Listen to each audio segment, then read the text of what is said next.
నమస్తే, welcome to Disha TV. Madiga biryani house ఒక image social మీడియాలో సర్క్యులేట్ అవుతున్న ఒక ఇమేజ్ పైన పెద్ద ఎత్తున చర్చ నడుస్తూ ఉంది. అసలు మాదిగ బిర్యానీ హౌస్ ఇంకా అసలు బయటికి రాలేదు, ఒక హోటల్ అనేది ఎవరు పెట్టలేదు.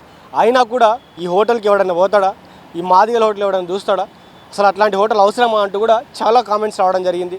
మాదిగల ఆత్మగౌరవాన్ని దెబ్బతీసే విధంగా చాలామంది మాట్లాడడం జరిగింది. ఇదే విషయంపై మాట్లాడదాం. మనతో పాటు ఎంఆర్పిఎస్ సీనియర్ నాయకులు ఓజల్ గారు ఉన్నారు, వారితో మాట్లాడేటువంటి ప్రయత్నం చేద్దాం.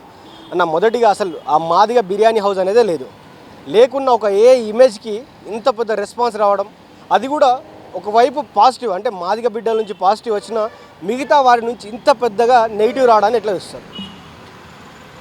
అంటే వ్యాపార రంగంలో మాదిగలు కనుక అడుగెడితే అగ్రవర్ణాలు వారి పీఠాలు కదులుతాయనే భయం ఒకవైపు ఉన్న ఈ దేశంలో కులతత్వం అనేది ఇంకా ఏ విధంగా కొనసాగుతుందో ఈ అంశాన్ని బట్టి చెప్పవచ్చు.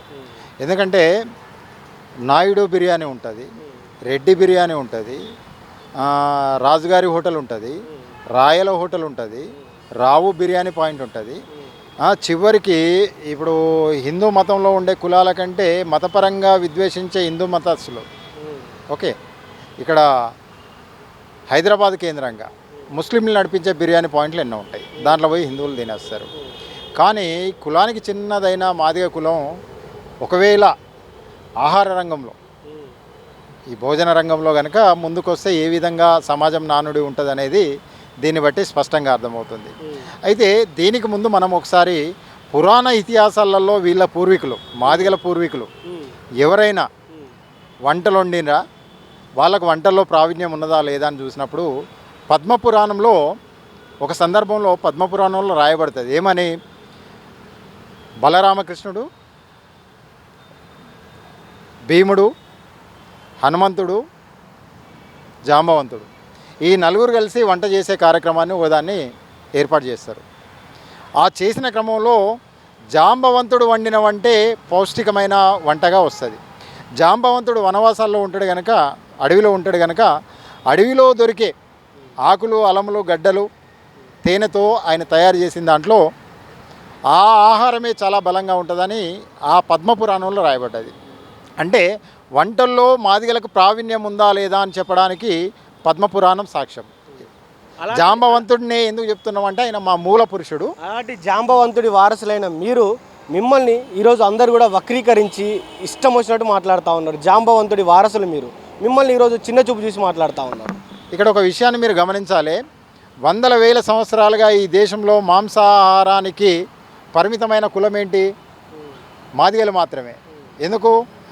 ఊర్లో సచ్చిన బర్రెను, గొడ్డును, పశువులను, వాటి నుండి వచ్చే మాంసాన్ని, ఆ మాంసాన్ని ఆహార అలవాటుగా చేసుకుంటూ వచ్చిన కులం ఏదన్నా ఉన్నదంటే మాదిగనే. అంటే ఈరోజు బిర్యానీలో ప్రధానంగా దేన్ని వాడతారు? మాంసాన్నే కదా. అంటే మాంసాహారాన్ని ఎక్కువగా స్వీకరించింది ఎవరు అంటే ఈ దేశంలో వేల సంవత్సరాలుగా మాదిగలే. దాని మీద పెటెంట్ ఎవరికైనా ఉండాలంటే మాదిగలకే ఉంటుంది వాస్తవానికి. ఇప్పుడు నేను అంటున్నా సూటి ప్రశ్న, వీళ్ళు బ్రాహ్మణులు హోటల్ పెడుతున్నారు. బ్రాహ్మణ హోటల్లో బ్రాహ్మణులు మాత్రమే తినాలనే ఓ నిబంధన ఒకప్పుడు ఉండే, ఇప్పుడు మారింది అనుకుందాం వ్యాపార రీత్యా. కానీ ఇప్పుడు ఆ బ్రాహ్మణుల హోటల్లో ఓకే, జంజం వేసుకున్న వాడే వంట చేస్తున్నాడా కదా, మడిగట్టిన వాడే వంట చేస్తున్నాడా, ఆకునే వేసి వడ్డిస్తున్నారా? కాదు కదా, మారింది కాలం. అయితే ఈ క్రమంలో ఈ కులం మాత్రమే ఒక బిర్యానీ పాయింట్ పెడితే ఇతర కులాలకు ఎందుకు ఇబ్బంది అంటే ఈ కులం అంటే చిన్న చూపు. అంటే ఒక రెడ్డి పేరు చెప్పొచ్చు, మీరు చూడండి గల్లికి ఒక రెడ్డి హోటల్ ఉంటుంది, చివరికి రెడ్డి హాస్టల్ ఉంటుంది కదా. మాదిగల పేరు మీద పెట్టేసరికి ఇది అవుతుంది. మేము ప్రధానంగా ఏం చెప్తున్నామంటే కులతత్వం నశించాలంటే కులాలు పోవాలి. ఇలాంటి ఎంటర్టైన్ మేము చేయలేం, మాకు కూడా ఇష్టం ఉండదు. కానీ నువ్వు పెడుతున్నావు కనుక మేము పెట్టాల్సిన అవసరం ఉన్నది. నిజంగా ఎవరో ఒక ఏఐ పోస్టర్ క్రియేట్ చేసి ఈరోజు సోషల్ మీడియాలో వదిలిండ్రు. ఇది మాదిగల్లో చాలా రోజులుగా ఉన్నది ఈ ఆలోచన. ఈ వ్యాపారం చేస్తే మన దగ్గర ఎట్లా ఏంటి అనే ఆలోచన ఉన్నది. కానీ మీరు సోషల్ మీడియాలో పాజిటివ్ కామెంట్ కూడా చూడండి. వ్యాపారం ఒకవేళ ఎవరైనా ధైర్యం చేసి పెడితే అది అద్భుతంగా అందుకునే అవకాశం ఉంటుంది. ఈరోజు హోటల్ రంగంలో సరైన క్వాంటిటీ, క్వాలిటీ, రుచికరమైన భోజనం, సరైన సదుపాయాలు చేస్తే ఎలాంటి పేరుతో ఉన్నా కానీ ఆ హోటల్ నడుస్తుంది. ఇప్పుడు మాదిగల పేరుతో బిర్యానీ హౌస్ పెడితే మంచి రుచికరమైన బిర్యానీని ఇవ్వగలిగితే రెడ్డి గారి, నాయుడు గారి, రాయల గారి ఇవన్నీ కూడా గోవింద చూస్తుంటే అర్థమవుతుంది. లెఫ్ట్ భావం ఉన్న వాళ్ళు ఎట్లున్నా, రైట్ భావం ఉన్న వాళ్ళు ఎట్లున్నా అందరూ స్ట్రైట్ భావంలోకి వచ్చి భోజనం చేయాల్సిన పరిస్థితి ఏర్పడుతుంది. అంటే రుచికరమైన భోజనం ఏ పేరుతో ఇచ్చినా కానీ అది వ్యాపారం కొనసాగుతుంది. కానీ కులతత్వం ఉన్న కొంతమంది వీళ్ళొచ్చి కూడా భోజనాలు వడ్డించే స్థాయికి వెళ్తారా అనే పద్ధతిలో ఇప్పటికీ ఈ నవ సమాజంలో ఉంది. నిన్న మొన్నటి వరకు ఇప్పటికీ కొన్ని మారుమూల మండలాల్లో, గ్రామాల్లో ఏదైనా హోటల్ పోతే దళితులు వస్తే వాళ్ళకి సపరేట్ గ్లాస్, ఆ గ్లాసులోనే వాళ్ళు ఛాయ్ తాగాలి, దాన్ని కడగాలి. వీడు అగ్రవర్ణం ఇచ్చే డబ్బులు ఏవో దళితుడు కూడా అదే డబ్బులు కట్టాలి, కానీ వీడికి మాత్రం సపరేట్ గ్లాస్. అంటే సిస్టమ్, సమాజం మార్పు జరగాలి అంటే నవ సమాజం ముందుకు పోవాలి, అభ్యుదయ భావం రావాలి. కానీ నవ సమాజమే ఇంకా కులతత్వం మీదకి పోవడాన్ని తీవ్రంగా ఖండించాల్సిన అవసరం ఉంది. ఈరోజు సోషల్ మీడియాలో ఎక్కడో 100 ఏళ్ళ క్రితం పుట్టి, 80 ఏళ్ళ క్రితం పుట్టి, 70 ఏళ్ళ వయసు ఉండి, 60 ఏళ్ళ వయసు ఉండి వాళ్ళు కాదు కదా కామెంట్ చేసేది కదా. మంచిగా చదువుకున్న వాళ్ళే కదా సోషల్ మీడియాని ఎక్కువగా వాడేది. ఒక్కసారి చూసుకుంటే అక్కడ కామెంట్ చేసిన వారు ఎవరు కూడా అది అసలు ఏ ఇమేజా, నిజంగానే హోటల్ వచ్చింది అనుకున్నారు అందరూ. హోటల్ వచ్చింది అనుకొని కింద కామెంట్స్ ఎట్లా పెడతా ఉన్నారంటే, చీ వాళ్ళు నీట్గా ఉండరు, అసలు వాళ్ళ దగ్గరికి ఎవరైనా పోతారా, అసలు తింటామా, అసలు అవసరమా మనకి, వాళ్ళు ఇంకా ఏదైనా మాంసం పెడతారేమో, చికెన్ మటన్ కాకుండా ఇంకేదైనా పెడతారేమో, ఇట్లాంటి కామెంట్స్ మాకు దర్శనమిచ్చినటువంటి పరిస్థితి. ఇప్పుడు హైదరాబాద్ కేంద్రంగా మా వాళ్ళు ఎంతమంది పనిచేస్తలేరు, మాదిగలు వంటశాలలో ఎంతమంది మాస్టర్లుగా లేరు.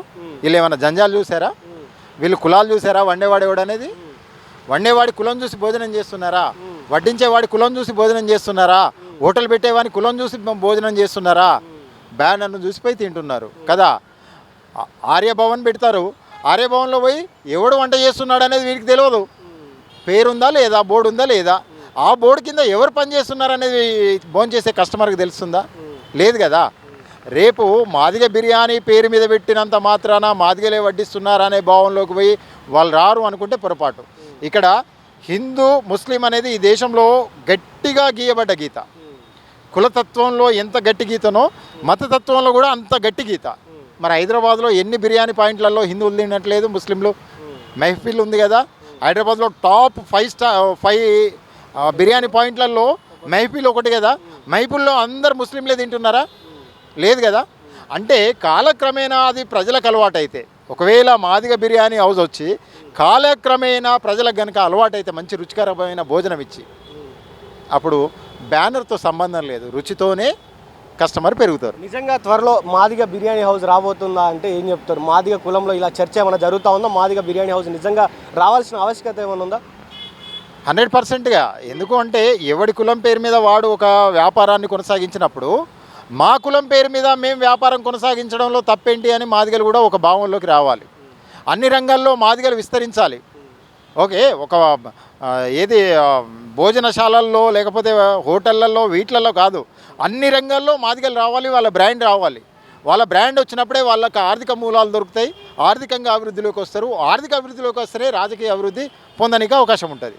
సో దాంట్లో భాగంగా నిన్నగాక మొన్న మనం చూసుకుంటే ఏం జరిగింది, ఇప్పటికీ ఎప్పుడు స్వతంత్రం వచ్చి 80 ఏళ్ళు అవుతుంది, రాజ్యాంగం అమలు చేయబట్టి 80 ఏళ్ళు అవుతుంది కదా. ఈ 80 ఏళ్ళ కాలంలో దళితుల కోసం సపరేటు రక్షణగా కొన్ని చట్టాలు చేయబడ్డా, ఆ చట్టాలను అమలు చేసే కాడ అమలు చేయకపోవడం వల్ల ఇదే హిందూ మతంలో ఒక ఆచార వ్యవహారం ఉంటుంది. ఒక కులస్థుడు ఒక దేవుడికి చేసుకుంటే తక్కిన కులాలు కూడా ఆ జాతరలో పాల్గొనే అవకాశాలు ఉంటుంది. దాంట్లో భాగంగా నిన్నగాక మొన్న కరీంనగర్లో తిమ్మాపూర్ మండలంలో కొత్తపల్లిలో ఎల్లమ్మ బోనాలు చేస్తే గౌడ కులస్తులు, మాదిగలు కూడా మాతంగి బోనం పట్టుకపోయి ముందుగా సమర్పించాల్సిన అవసరం ఉంటుంది. మాదిగ బోనం పోయిన తర్వాతనే గౌడ బోనాలు వస్తాయి. ఇది మత ఆచారం, కులాచారం. సో మాదిగలు ఇక్కడికి రావద్దని గౌడ కులం వాళ్ళు వెలివేయడం ఎక్కడ ఉన్నది? సమాజం ఎటువైపు పోతున్నారు? చట్టాలు ఏం చేస్తున్నాయి? అదే కరీంనగర్ జిల్లా కానుకొని ఉన్న పెద్దపల్లిలో, పెగడపల్లిలో గత నెలలో సేమ్ ఇదే సందర్భం జరిగింది, లాస్ట్ మంతే. అక్కడ చర్యలు ఏం జరిగినాయి అంటే ఒక్కరు కూడా రిమైండ్ కాలే. కేసు 20 మంది మీద అయింది, కానీ అందరికీ బెయిల్, నాన్ బెయిలబుల్ సెక్షన్స్ కాలే, బెయిలబుల్ సెక్షన్స్ అయినాయి. సో దాన్ని ఆసరా చేసుకొని ఇంకో ప్రాంతంలో అది జరిగింది. అంటే చట్టం గట్టిగా అమలు చేయబడితే రక్షణ దొరికే అవకాశం ఉంటుంది. ఇక బిర్యానీ హౌస్కి వస్తే ఖచ్చితంగా మాదిగల్లో ఈ ఆలోచన పుట్టుతుంది. మా యుక్త వయసులో మేము కూడా అనుకున్నాం, మనం ఎందుకు హోటల్ రంగంలోకి రావద్దు, మనం ఎందుకు వడ్డించొద్దు, అక్కడ మిగిలేదాన్ని 10 మందికి ఎందుకు భోజనం మనం కూడా పంచొద్దు, వ్యాపారం చేస్తూనే 10 మందికి మానవ సేవ ఎందుకు చేయొద్దు అనే ఆలోచనలో కూడా నా క్లాస్మేట్స్, నాతో పాటు ఉన్న నా క్లాస్మేట్స్ చాలామంది ఆలోచించిన సందర్భం ఉన్నది. కాకపోతే ఎదుగుతున్న రీత్యా, సమాజంలో వస్తున్న మార్పుల రీత్యా, సమాజంలో ఉన్న సమస్యల రీత్యా, నాకు నా కులానికి ఉన్న సమస్యను పట్టుకొని మేము ఇటువైపు రావడం వల్ల ఉద్యమాల వైపే మిగిలిపోయినాం. వ్యాపార రంగం వైపు పోతే ఖచ్చితంగా మాలాంటి వాళ్ళం ఈ పాటికి ఆ మాదిగ బిర్యానీ హౌస్ కాదు, ఒక్క పాయింట్ కాదు, హైదరాబాదే కాదు, ప్రతి జిల్లా కేంద్రంలో కూడా ఏర్పాటు చేసేవాళ్ళం. ఇప్పటికి కూడా ఆలోచనలో మా సమాజం ఉన్నది, అన్ని రంగాల్లో పోవడానికి మా సమాజం ముందుకు వస్తున్నది. సో ఏదో ఒక రోజు మాదిగ బిర్యానీ హౌస్ ఖచ్చితంగా వస్తుంది. ఆ బిర్యానీ హౌస్లో బిర్యానీ తినే బ్రాహ్మణులు కూడా ఆ మాదిగ బిర్యానీ హౌస్కి వచ్చి తినిపోతారనేది స్పష్టం చేస్తుంది. నిజంగా వస్తారంటారా బ్రాహ్మణులు మాదిగ బిర్యానీ హౌస్కి వచ్చి తింటారంటారా? ఎందుకంటే వాళ్ళు మాదిగలు అంటే కొంచెం దూరం పెట్టేటువంటి వ్యక్తిత్వం ఉన్నటువంటి వ్యక్తులు ఈ రోజు కూడా ఉన్నారు. నేను అందుకే ఒక మాట అన్నా, బ్రాహ్మణులు బిర్యానీ తినరు, కానీ తింటే వాళ్ళు ఖచ్చితంగా ఇక్కడికే రావాలని చెప్తున్నా. ఎందుకు? బ్రాహ్మణులకు కులతత్వం ఎక్కువ కదా, వాళ్ళకి ఆచార వ్యవహారాలు ఎక్కువ కదా. చివరికి వాళ్ళ వంటల్లో వెల్లుల్లి కూడా వేయరు బ్రాహ్మణులు, ఘాటుగా ఉంటుందని కదా. సుగంధ ద్రవ్యాలకు సంబంధించిన మసాలాలు కూడా వాడరు. మాదిగ బిర్యానీ హౌస్లో ఒక బిర్యానీ ఉంటుంది కదా, ఒకవేళ వెజ్కి సంబంధించినటువంటి హోటల్ కూడా ఉంటే నిజంగా ఒకవేళ వస్తారా బ్రాహ్మణులు వెజ్ తినడానికైనా కానీ, వెజ్ భోజనాలు చేయడానికి? 100% వస్తారు. ఎందుకు వస్తారంటే కులాల వారీగా మనము ఈ కుల వ్యవస్థలో చూసుకున్నప్పుడు రెడ్డి అంటే అప్పర్ కమ్యూనిటీ అని, రాజు అంటే అప్పర్ కమ్యూనిటీ అని, నాయుడు అంటే అప్పర్ కమ్యూనిటీ అని ఇక్కడి వరకే అనుకున్నామా? కింది కులాలలో కొన్ని కులాలు మాట్లాడుతున్నాయి కదా, కొన్ని కులాలు హోటల్స్ పెడుతున్నావు కదా. బీసీలలో అప్పర్ కులాలు గౌడ భోజనశాల ఎక్కడో నేను చూశాను, ఏదో జిల్లా కేంద్రంలో ఆయన పేరుతో పెట్టి గౌడ అని పెట్టేసి భోజనశాల అని పెట్టాడు. అంటే ఖచ్చితంగా ఒక్కొక్క కులం, ఇప్పుడు నువ్వే నాకు ఆదర్శం అవుతావు ఈ సమాజంలో, ముందు పోయేవాడే ఎన్నుకున్నోనికి ఆదర్శం కదా. మరి కుల వ్యవస్థలో ముందుండేది ఎవరు? అగ్రవర్ణాలే కదా. ఈ రెడ్డి, రావు, వెలమ, నాయుడు ఇవే కదా, బ్రాహ్మణ, ఆర్య, వైశ్య ఇవే కదా. మరి ఈ కులాలు కింది కులాలకు ఆదర్శమైనప్పుడు ఆ కులాలు చేసే పని కింది కులాలు చేయడంలో తప్పేంది? చేయమనే గ్యారంటీ ఏంది? ఖచ్చితంగా చేస్తాయి. కానీ నేను చివరిగా ఒకటి చెప్పదలుచుకున్నా, కులతత్వం పోవాలంటే కులాన్ని పట్టుకొని ఇంత చేయాల్సిన అవసరం లేదు. సరే వాళ్ళు ఒకటి పెట్టారు, మేము ఒకటి పెడతాము అనే ఆలోచన ఎవరికన్నా కలిగి ఉంటే దాన్ని సోషల్ మీడియాలో వదలవచ్చు. వ్యాపారం అబ్బా, అది బ్రాండు. మాదిగ కుట్టిన చెప్పులు వేసుకుంటలేవా ఈరోజు? మరి మాదిగలు కుట్టిన చెప్పులు వేసుకుంటున్నారు కదా, మరి చెప్పేవాడిది, మరి డప్పేవాడిది, వాయిద్యం ఎవడు వాయిస్తున్నాడు? డప్ప ఎవరు కొడుతున్నారు? బ్రాహ్మణులు కొడతలేరా? సినీ ఇండస్ట్రీలో మ్యూజికల్ నైట్స్లో డ్రమ్స్ ఎవరు కొడుతున్నారు కదా? మనిషిరం ఎవరు? బ్రాహ్మణ్ కదా. మరి డ్రమ్స్ ఎవరు కొట్టాలి? మాదిగలో కొట్టాలి కదా డప్పు కొట్టాలంటే. మరి మనిషిర్మ కొడుతున్నాడు కదా. సో కొద్ది కాలం పోయిన తర్వాత, ఒకవేళ బిర్యానీ హౌస్ పెట్టి కొద్ది కాలం గడిచిన తర్వాత సరైన రుచిలో వంటలు కనుక అందించగలిగితే, సరైన మర్యాదతో కనుక కస్టమర్లను చూసుకోగలిగితే, శుభ్రత పరిశుభ్రత వహించగలిగితే ఖచ్చితంగా బ్యానర్తో సంబంధం లేదు, రుచితోనే వస్తారనేది. ఒక సైడ్ చూసుకుంటే ఈ గుడిలోకి రానియకపోవడం కావచ్చు, ఇటు మాదిగ బిర్యానీ హౌస్ మీద మాటలతో దాడి, ఒక హోటల్ రాకముందే ఇంత విధంగా మాటలతో దాడి చేయడం కావచ్చు, మాదిగ కులాన్ని ఒక సైడ్ చేసి ఇంత ఈ రీత్యాన దాడి చేయడాన్ని ఎట్లా చూస్తారు? ఇట్లా దాడి చేసే వాళ్ళకి ఏం చెప్తారు? ఒక 30 ఏళ్ళు అవుతుంది మాదిగల ఉద్యమం ఈ తెలుగు నేలపైన ఆరంభమై. ఇప్పుడు జూలై 7 వస్తే 32వ సంవత్సరం మాదిగల ఉద్యమం ఆరంభమై ఆవిర్భవించి. ఈ 32వ సంవత్సరం తర్వాత మళ్ళీ 30 ఏళ్ళ క్రితం ఏదైతే జరిగిందో ఇప్పుడు అదే జరగబోతుంది అనేది ఇప్పుడు జరుగుతున్న అంశాలను చూస్తే అర్థమవుతుంది. ఒకప్పుడు మాదిగ ఉద్యమాన్ని చూసి ప్రభుత్వాలే గడగడం అనుకున్నాయి. ఇప్పుడు మాదిగలను చూసి మాదిగల కంటే కింది కులాలు కూడా మాదిగల మీద కామెంట్ చేసే స్థితికి ఏర్పడుతున్నాయి. ఎందుకు అంటే ఈ మాదిగల ఉద్యమాలను ముందుకు పట్టుకొని పోయే నాయకులు రాజకీయ పార్టీలకు అనుసంధానంగా తయారవడమే దీనికి ప్రధాన కారణం. కాకపోతే మాదిగ యువకులు ఆ రోజు ఉన్నట్టుగా లేరు కనుక ఈరోజు చాలా చైతన్యంతో ఉన్నారు కనుక ఉద్యమ నాయకులనే చూసి దాడులు ఏవో ఆగుతాయి అనుకుంటే కాదు, యువకులు కూడా చైతన్యమై ఉన్నారు, చదువుకొని ఉన్నారు కనుక ఆ చదువుకున్న యువకులు, చైతన్యమైన యువకులు ఎప్పటికప్పుడు వాటిని తిప్పికొడతారు. ఈరోజు మేము మాట్లాడుతున్నాం కదా, ఉద్యమాల్లో నుండి వచ్చిన వాళ్ళు మాట్లాడుతున్నాం కదా, చదువుకున్న వాళ్ళు కూడా రెస్పాండ్ అవుతున్నారు కదా సోషల్ మీడియాలో. వాళ్ళు ఏ ఉద్యమానికి సంబంధం లేదు కదా, ఎక్కడ జెండా పట్టుకొని రోడ్డు ఎక్కలే కదా, అద్భుతమైన కౌంటర్లు ఇస్తున్నారు కదా. అదే సోషల్ మీడియాలో కులాన్ని తిట్టిన వాళ్ళకి ఎంత స్పష్టంగా సమాధానం చెప్తున్నారు. సో మాదిగలంటే ఊరుకునే సందర్భం ఉండదు. లార్జెస్ట్ సింగిల్ కమ్యూనిటీ ఈ తెలుగు రాష్ట్రాల్లో మాదిగలే కనుక మాదిగల జోలికి వస్తే ఎవరికైనా తగిన గుణపాఠం జరుగుద్ది అనేది అయితే స్పష్టం చేస్తున్నారు. ఇది ఓదల్ గారు చెప్తున్నటువంటి మాట. ఏదైతే మాదిగ బిర్యానీ హౌస్ మీద జరుగుతున్నటువంటి కాంట్రవర్సీ అని చెప్తూ రానున్నటువంటి రోజుల్లో మాదిగల్లో చైతన్యం వచ్చింది. నిజంగానే మాదిగ బిర్యానీ హౌస్ రాబోతూ ఉంది. దాని గురించి ఆలోచనలు జరుగుతూ ఉన్నాయి. సో మా కులంలో ఉన్నటువంటి వ్యక్తులు కావచ్చు, మాదిగ కులంలో ఉన్నటువంటి వ్యక్తులు ఎవరైనా కావచ్చు, ఆ హోటల్ని టేకప్ చేయొచ్చు, నిజంగానే రావచ్చు. వచ్చిన తర్వాత నిజంగా బ్రాహ్మణులే మా హోటల్కి వచ్చి తినేటువంటి పరిస్థితి ఉంటుంది. ఒకవేళ ఎవరైతే నాన్ వెజ్ తినేటువంటి బ్రాహ్మణులు వాళ్ళే ఇక్కడికి వచ్చి తినేటువంటి పరిస్థితి ఉంటుంది. గతంలో లాగా కులాలపైన మతాలపైన చేస్తున్నట్టు ఇప్పుడు ఈ కుల మతాల భేదాలు లేకుండా ఈ బ్రాహ్మణ కులవస్తులు కావచ్చు, ఇంకా ఏ కులాలకు సంబంధించినటువంటి వ్యక్తులైనా కావచ్చు, ఈ మాదిగ కులం అంటూ వేరే కులం అంటూ ఇంకో కులం అంటూ కూడా ఇబ్బంది పెట్టేటువంటి అవకాశం జరగకూడదు.